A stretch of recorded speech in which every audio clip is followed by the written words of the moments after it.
5억 3특 얘기는 어떻게 좀 들어보셨습니까? 우리 위원회에서 조사를 해보니까 5억 3특을 들어봤다 하는 게 50%가 채 안 되더라고요. 그러니까 그만큼 5억 3특이라는 단어가 좀 어려운 단어이긴 합니다.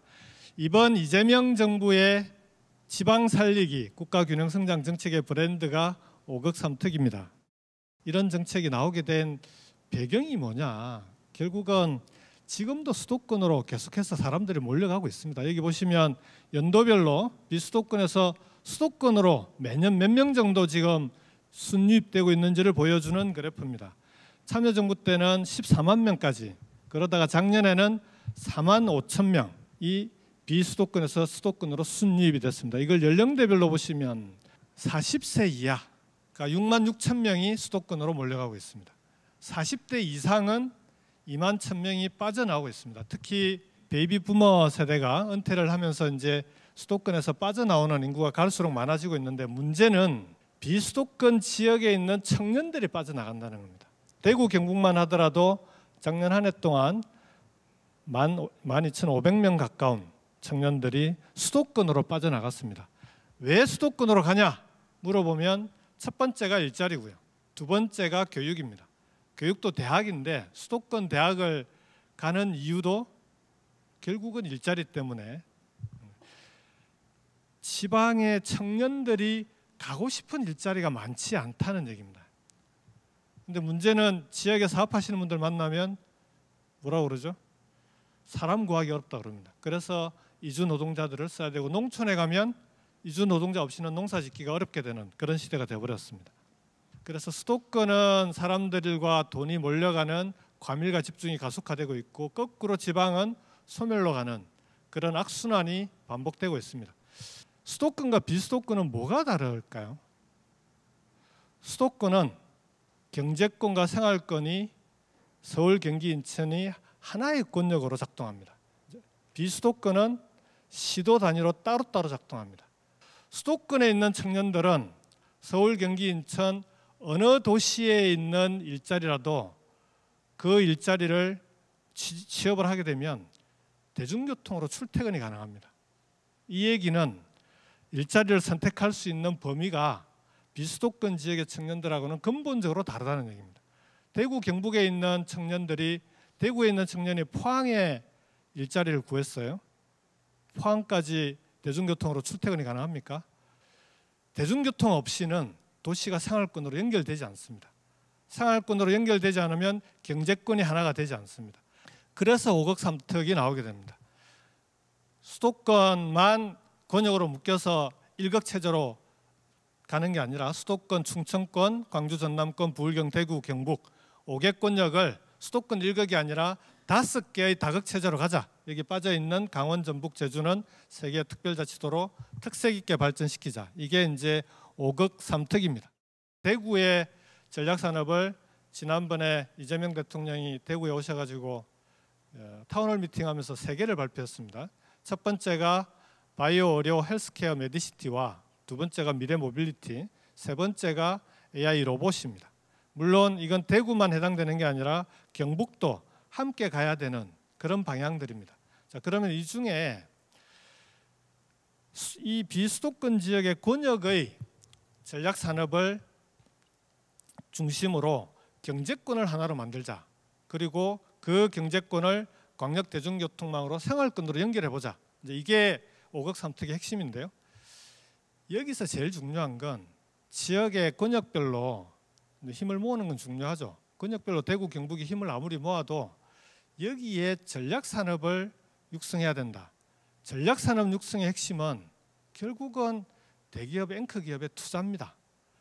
근데 대기업들 보고 특히 미래산업, 첨단산업, 요즘은 AI가 각광을 받고 있으니 관련 기업들을 찾아가서 지방에 비수도권 지역에 투자 좀 합시다 하고 얘기를 하면 기업들이 첫 번째 비수도권 지역에 투자 어렵다고 하는 제일 첫 번째 이유가 인재 문제입니다. 사람 문제입니다. 결국은 비수도권 지역의 전략산업을 육성하는데 핵심은 미래산업, 첨단산업 대기업들이 여기 투자해도 되겠네라고 할 수 있는 인재를 길러내지 않으면 답이 없습니다. 첫 번째가 인재 양성이고요. 이 인재를 양성하려면 결국 지역의 대학, 가기원, 결국 이런 지역의 인재 양성 체계가 지금하고는 완전히 달라져야 된다는 겁니다. 서울대 10개 만들기 공약 얘기하면 강연 때마다 물어보면 대체적인 반응이, 이게 여론조사를 해보면 공약은 참 좋은 것 같은데 그게 되겠냐, 이게 이 반응이 제일 많습니다. 서울대 같은 대학을 똑같이 만드는 건 불가능하겠지만 이 분야만큼은 서울대가 학생 1인당 1년에 교육비를 6천만 원 투자하고 경북대가 2천만 원 조금 넘게 투자하는데, 그러면은 서울대보다도 훨씬 많은 교육비를 일단 이 지역에 그 분야에 집중적으로 한번 투자를 해보자는 겁니다. 인재를 그렇게 해서 양성하는 건 기본이고요. 두 번째로 석박사급의 인재를 기업과 함께 제대로 길러내려면 결국은 R&D가 집중적으로 투자가 돼야 됩니다. 이렇게 해도 기업들이 좀 갸우뚱합니다. 그래서 도대체 뭘 풀어야 지방에 투자를 해보겠냐라고 물어보면 그나마 제일 많이 얘기하는 게 요즘은 규제입니다. 특히 미래산업, 첨단산업 분야는 신기술을 개발한 다음에 그걸 실증해 나가는데 규제가 워낙 까다로우니까 이걸 제대로 풀어주면 그러면 한번 투자를 검토해 볼 수 있습니다 라는 반응들이에요. 그래서 기존의 규제 특구는 작은 도시 단위인데 그렇게 하지 말고 이번에는 권역별로 전략산업이 정해지고 그 전략산업 분야에 필요한 규제 완화는 아예 그 광역 단위로 메가 특구 형태로 확실히 풀어주겠다는 겁니다. 기업이 투자할 수 있도록 반드시 그런 구조를 만들어서 그 구조가 만들어지면 투자할 때 그게 필요한 규제 특구를 만들어주겠다는 겁니다. 거기에 필요한 재정 세제 지원. 근데 재정 세제 지원은 해도 결국은 세금으로 하는 거기 때문에 제대로 큰 금액을 지원하기 어렵습니다. 그래서 모자라는 투자는 국민성장펀드 150조를 만들어서 필요한 투자는 지원하겠다. 그렇게 해서 권역별로 전략산업을 육성하기 위한 성장엔진 5종 패키지 이렇게 부릅니다. 그래도 기업들은 투자를 좀 해보겠다는 생각을 하는데요. 마지막에 기업 경영진들을 만나서 물어보면 우리는 그렇게 몰아주면 투자를 한번 해볼 생각이 있는데 직원들이 안 내려갑니다. 왜 안 내려갑니까? 물어보면 첫 번째가 아이들 교육 문제를 얘기해요. 두 번째가 병원 얘기를 합니다. 세 번째가 문화. 전국의 서울대 같은 대학이 10개 이상 늘어나고 거기에 카이스트부터 가기원과 포스텍까지 서울대급의 대학이 이렇게 늘어나면 그러면 초중고 교육은 지방의 초중고 교육도 함께 정상화됩니다. 근데 이건 시간이 걸리니 단기간에 투자에 필요한 건 교육도 풀어주겠다는 겁니다. 그리고 병원 의료 문제는 복지부가 전체적으로 의료 벨트를 만들어서 전국 어디에 있든지 간에 응급 상황에서만큼은 내가 도시에 있지 않아서 생명에 위협이 생기는, 건강에 위협이 생기는 일은 없도록 하겠다는 겁니다. 마지막이 문화인데요. 문화는 청년들이 지역에 일자리가 있으면요, 조사를 해봐도 그렇습니다. 지역에 괜찮은 일자리가 있으면 굳이 수도권 갈 필요가 없다라는 청년들이 절반이 넘습니다. 그러기 위해서는 기본적으로 권역별로 이제는 대중교통망을 만들어 가야 됩니다.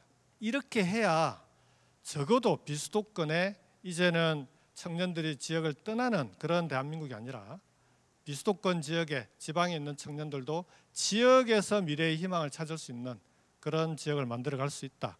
이재명 정부는 이번에 지역균형 발전의 성과를 내지 못하면 이제는 정말 마지막 기회다라는 생각을 합니다. 대한민국의 생존 전략이라고 대통령이 늘 강조하는 이유가 이제는 지방이 성장하면서 대한민국의 성장을 이끌지 못하면 이제 대한민국의 미래는 정말 찾기 어려울 것 같습니다.